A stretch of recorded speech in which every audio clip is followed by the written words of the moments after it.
Encontros com o Futuro, hoje com um convidado muito especial, Felipe Saboia, diretor adjunto do Instituto Ethos. Aqui comigo na bancada, Fábio Semara, professor de administração da ESPM. Meu nome é Matthew Shirts e sou diretor no World Observatory. Encontros com o Futuro é uma produção do World Observatory, da ESPM e da Prime, braço das Nações Unidas para as faculdades de negócios no mundo. Felipe, muito bem-vindo, viu? Obrigado pelo convite. O Felipe, conta pra gente o que faz o Instituto Ethos. Eu não sei se todo mundo conhece.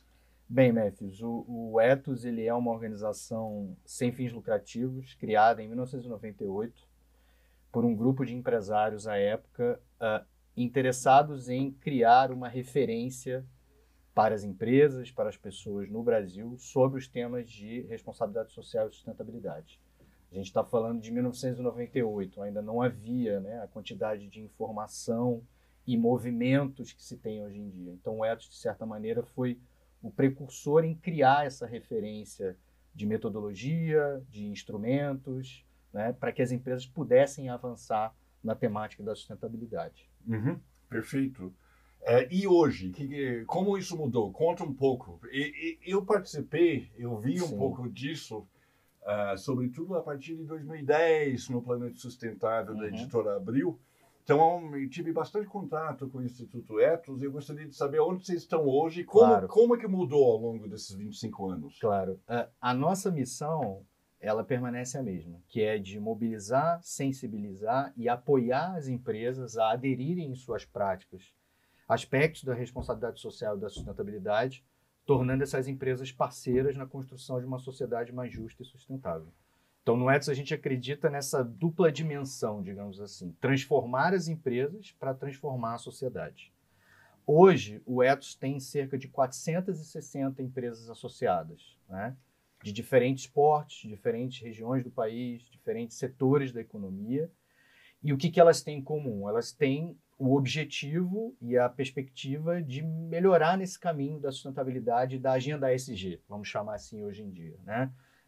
Aliás, no Ethos a gente fala ASG, né? Para traduzir mesmo, porque a agenda ESG tem especificidades que se referem muito ao nosso contexto aqui no país, né? Então, você tratar, por exemplo, da agenda social no Brasil é diferente de você tratar a agenda social na Europa, por exemplo. Então, a gente faz questão de utilizar a agenda ASG. Que quer dizer ambiental, social e governança. É a mesma coisa, só que sim, em português. Abrasileirado.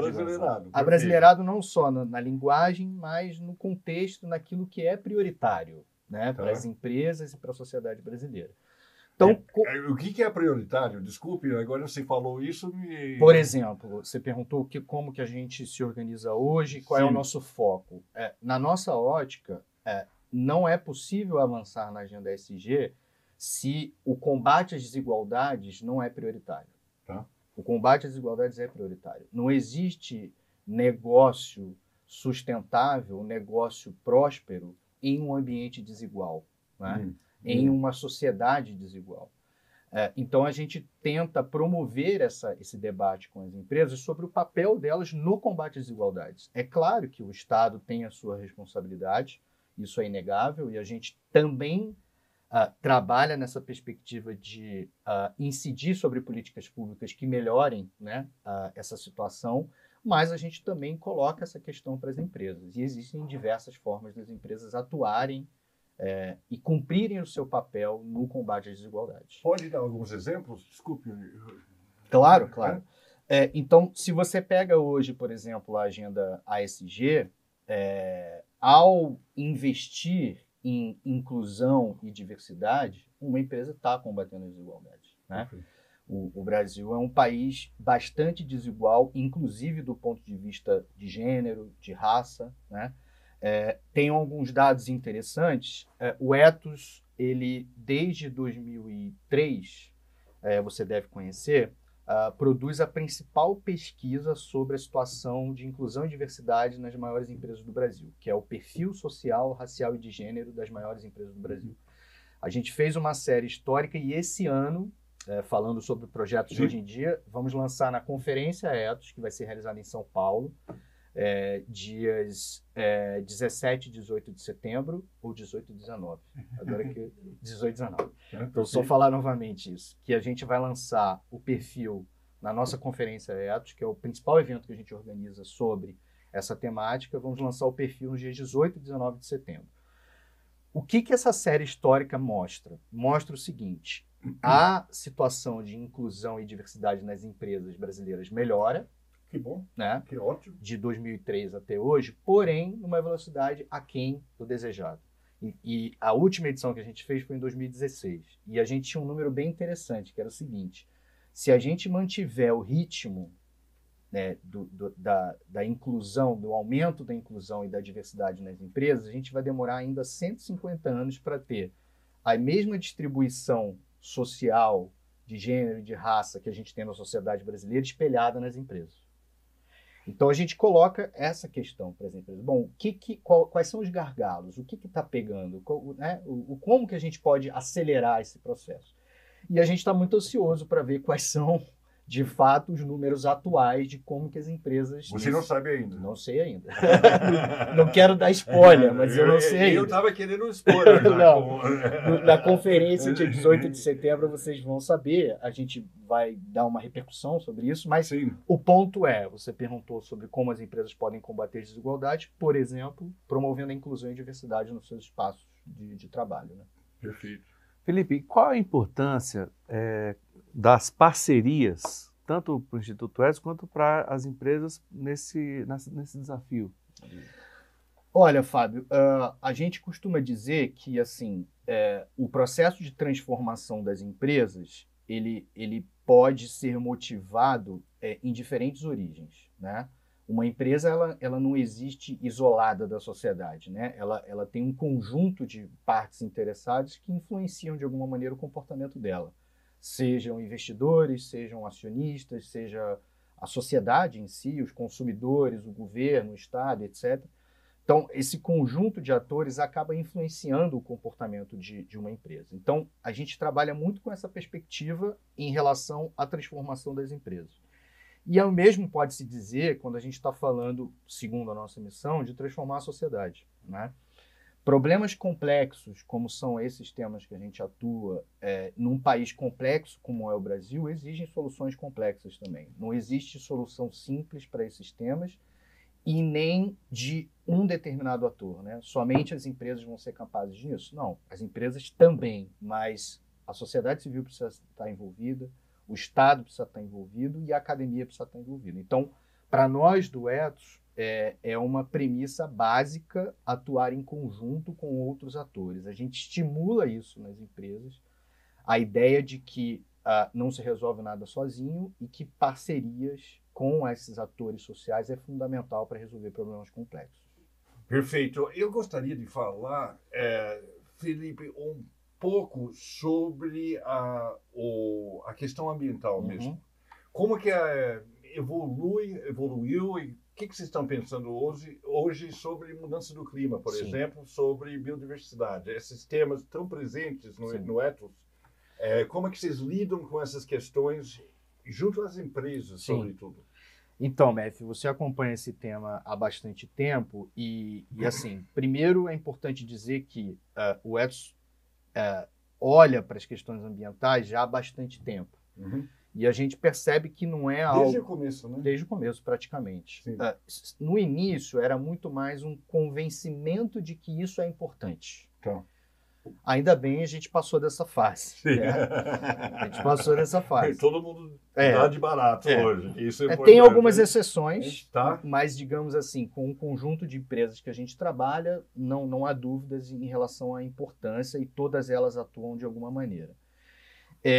O desafio hoje em dia, e acho que dá para a gente olhar tanto para o contexto brasileiro como para o contexto internacional, do ponto de vista, de novo, trazendo a temática ASG e como a temática ambiental se insere nisso, a gente observou, por exemplo, nos Estados Unidos, nos 2 últimos anos, um movimento anti-ASG nas empresas. Né? E que, de alguma maneira, ele, na nossa visão, ele acaba sendo causado pela influência de um debate político num tema que, na realidade, ele não tem a ver com a política partidária, digamos assim. Ele tem a ver com a sobrevivência do planeta, com a sobrevivência dos negócios, com a sustentabilidade do planeta, né? E, então, a gente está num momento chave, eu diria. Isso foi... Deixa eu ver se nós estamos na mesma página, Aham. só que pela extrema-direita americana. Sim, que exatamente. Eu escrevi um artigo até sobre isso. E isso influenciou os investimentos, né, em fundos de investimentos, em captação de recursos para empresas que atuam nessa temática ESG. Houve um refluxo disso, Sim, né, sim. nos Estados Unidos. Então, de alguma maneira, isso, quer queira ou não, influencia um pouco, né, a nossa realidade aqui. Então, alguns desafios principais?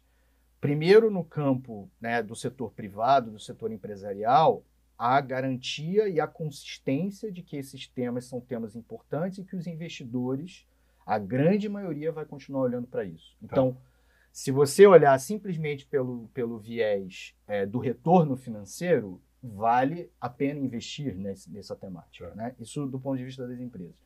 Acho que do ponto de vista mais amplo da negociação dos países, aí tratando, né, da questão das mudanças climáticas e do compromisso assumido pelos países, esse ano é um ano chave realmente, né? Porque o que fica claro é que os esforços que os países têm tido no âmbito do Acordo de Paris, no âmbito dos compromissos assumidos junto à ONU, não têm sido suficientes, né, para frear os impactos das mudanças climáticas. Então, e há uma discussão muito grande de, digamos assim, de quem é a responsabilidade afinal, quem que vai financiar, né, esse processo de fato de transição para uma economia de baixo carbono. Então, a gente vê que a COP desse ano, a COP do ano que vem, precisa necessariamente avançar não só em compromissos, mas em ações que de fato freiem, né, o aquecimento global. Porque a nossa ótica é o que foi feito até aqui não é suficiente. Sim. E ainda tem o desafio da desinformação, que está cada vez Exatamente. presente. A gente, inclusive, vai levar esse tema da desinformação e o impacto na agenda ESG para o debate na conferência Ethos, porque tanto no exemplo sobre diversidade como no exemplo da temática ambiental, a narrativa, de alguma maneira, ela é prejudicada pela desinformação, né? Porque se você se atém aos fatos e de novo, há uma influência muito grande do debate político-ideológico em algo que não deveria ser, né? Porque a gente está falando sobre questões, assim, se você fala puramente do ponto de vista do negócio, a gente está falando sobre questões que influenciam um negócio, não tem nada a ver com o que um pensa ou o outro pensa, né? Então, a gente tem trabalhado essa temática do combate à desinformação nessa perspectiva de não prejudicar as agendas que são tão importantes para as empresas e para a sociedade. Em termos de mudanças climáticas, o que vocês dizem para as empresas? O que vocês falam assim? Como que as empresas podem entrar nessa questão? Primeiro, as empresas elas têm que ter políticas estruturadas, políticas e programas estruturados em relação aos seus negócios, às suas atividades produtivas, né? Tá. Elas Para baixar emissões. Primeiro, elas têm que de ter gás de efeito estufa. Sim, para todo elas mundo têm que ter um entender, né? inventário, que a gente chama, né? Ok. Elas têm que registrar, digamos assim, a quantidade de emissões que a atividade produtiva dela produz. Um segundo desafio... Algum inventário específico vocês recomendam ou não? Qualquer inventário? eu acho que a empresa precisa ter, ela precisa começar. Tá. Né? Agora, qual é o grande desafio? É o tal do escopo 3 que se fala, né? Que é você olhar para a sua cadeia de valor. Aí é que eu acho que a gente começa a ter dificuldades. Só isso, que tem o escopo 1, 2 e 3. E o escopo 3... O 1 e 2 é dentro da empresa. Dependendo da empresa, pode ser muito pequeno. Isso, exatamente. Agora, quando você fala do escopo 3, isso inclui as emissões que a sua cadeia de valor produz. E aí você... Então, se você produz gasolina, por exemplo, o escopo 3 é gigante. O escopo 1 e 2 é quase insignificante. Exatamente. Você colocou em palavras melhores. Mas é isso. Então, e aí as empresas patinam um pouco, né? Porque isso exige um investimento maior, isso exige um olhar mais geral sobre a sua cadeia de valor. Então, a gente está nesse momento, Matthew, de promover esse olhar para a cadeia de valor, estimular esse olhar para a cadeia de valor. Com essa sua fala, me veio à cabeça um documentário que eu vi recentemente sobre a cadeia de vestuário. Uhum. Né? Sim. E aí eu fiquei muito assustado, porque a gente não tem a noção sobre os impactos de como polui. ambientais. Exatamente. Né? Exatamente. Então, e a gente não está falando só de grandes empresas, tá? Porque, como o Matthew falou, a gente às vezes tem setores que mesmo uma média, uma pequena empresa tem um impacto na sua cadeia, né? Por exemplo, você tem que olhar para a logística, você tem que olhar para um processo produtivo anterior, de matéria-prima, indústrias extrativas e por aí vai. Então, esse eu acho que é um desafio que a gente hoje está colocando em debate com as empresas sobre a importância de olhar para a sua cadeia de valor. E elas topam? Como é que elas estão para discutir isso? É difícil dizer, Matthew, topa ou não topa, porque imagina, a gente trabalha e tem 460 empresas. É uma diversidade muito grande, né? De realidade, de maturidade, de setores, de desafios, de locais, né? Então, tudo isso influencia um pouco na postura da empresa frente ao problema. Né? Infelizmente, a gente ainda tem uma situação em que há uma crise, né? Seja uma crise econômica, uma crise política, enfim, há um arrefecimento sempre desses temas, né? As empresas seguram um pouco e preservam aquilo que é essencial. A gente observa muito isso aí, né? O ideal vai ser quando as empresas perceberem que a ESG, que esses temas, eles também são essenciais para o seu negócio. Né? Alguns setores já é mais evidente isso, por exemplo, a agricultura. Né? Sim. A agricultura, se você não minimamente olhar para isso, o seu negócio daqui a alguns anos ele está fadado a desaparecer, né? Ou pelo menos a diminuir bastante a safra. A safra, exatamente. Tudo o que aconteceu esse ano, por exemplo, no Rio Grande do Sul é um pequeno exemplo do que tende a acontecer cada vez mais, né? Espero que não seja tão pequeno assim. Não, que foi grande, né? O que eu quero dizer é no sentido porque a gente sempre, e isso tem a ver um pouco também com a nossa cultura, né, com a cultura brasileira, de esperar acontecer alguma coisa de grave para poder iniciar alguma coisa e não investir em mitigação, em prevenção, né? Essas palavras que a gente usa muito na linguagem do tema de mudanças climáticas, né? Mitigação, por exemplo, requer um investimento prévio, né? Um investimento para evitar que se aconteça, né? E, claro, tem também a adaptação. A partir do momento que acontece, você precisa se adaptar. Mas eu acho que no Brasil a gente precisa desenvolver essa cultura realmente da prevenção e da mitigação que é essencial para a gente. Né? É o que a gente na academia trabalha como um gerenciamento de risco. Né? Sim, e a cultura realmente é uma das coisas que a gente discute em sala. Né? A cultura ela é muito pobre em relação a essa discussão. Mas assim, Fábio, a gente necessariamente é muito otimista, porque o Ethos existe para pautar esse tema, para ajudar as empresas e para mostrar um novo caminho. A gente olha para 26 anos atrás, né, quando o Ethos foi criado, com certeza avançamos em todas as frentes, mas temos desafios e precisamos olhar para esses desafios. Então, o nosso objetivo, a nossa postura é sempre... tinha um ex-presidente do Ethos que ele falava que era como se o Aded Grajev, né, um dos fundadores do Ethos, você conhece, que ele sempre fala que é o stick and the carrot, né? É o pau e a cenoura, digamos assim. Você tem que ter o estímulo, você tem que indicar o caminho, mas também, de vez em quando, você tem que provocar, tem que bater para mostrar qual é exatamente esse caminho e qual não deve ser o caminho. Né? Então, é um desafio constante, mas a gente tem muito otimismo por olhar para trás, olhar para a história e ver quanta coisa a gente conseguiu avançar. Né? Felipe, fala um pouco de Amazônia para mim. A Amazônia é importante por quê? Para vocês. Vocês falam disso nas reuniões? Sim, falamos. Inclusive, a gente realizou no dia 13 de agosto, a Conferência Ethos lá em Belém. A gente já realiza a conferência lá desde 2017, por entender que é um bioma fundamental para o país, né, e, consequentemente, para essa agenda empresarial ASG. Né? E ali existem desafios muito grandes. Né? Primeiro, pela dimensão, pelo tamanho. Né? A Amazônia, ela, inclusive, passa o território brasileiro, então envolve vários países. Então, você tem um desafio territorial. Você tem o desafio de qual é a relação econômica e de preservação ambiental. Historicamente, na região e no país mesmo, as pessoas veem isso como uma dicotomia, né?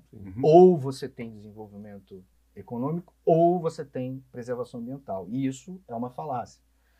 Só que isso exige constante debate, apresentação de cases, de boas práticas, de caminhos indicando que não é exatamente assim. O que a gente chama da economia da floresta em pé. É possível desenvolver uma economia da floresta em pé. É possível desenvolver uma economia que se utiliza de recursos naturais sem prejudicar a preservação ambiental. Então, é um pouco essa importância e esse caminho que a gente busca, tanto com empresas que têm sede na Amazônia, como também com empresas que têm a sua cadeia de valor ligada à Amazônia. Né? Porque muitas vezes existe essa ideia de que, bom, eu não tenho relação com o que acontece na Amazônia, não. Talvez você tenha. Né? A gente, durante um tempo, não sei se você se lembra, a gente tinha um projeto chamado Conexões São Paulo-Amazônia. Sim. Que era justamente isso. Essa mesa, ou sei lá, várias atividades produtivas e que têm a ver com a sua cadeia de valor podem ter vindo da Amazônia, tem alguma relação com a Amazônia. Então, existe uma responsabilidade também de empresas que estão em outros locais a respeito desse bioma. Perfeito, sensacional. Muito obrigado, Felipe, pela presença. É sempre muito bom conversar com o Instituto Ethos. E eu espero que a gente possa voltar a falar, de repente, depois do seu encontro com os novos dados. Sim, claro. Vocês estão convidados a participar desse momento. Obrigado, Fábio. Obrigado, Matthew. E a gente espera realmente que os dados sejam positivos e que nos indiquem esse caminho realmente que a gente quer cada vez mais desenvolver. E que não leve 150 anos. Sim, né? isso. Que a gente acelere esse processo, sem dúvida. Maravilha. Muito obrigado. Viu? Obrigado.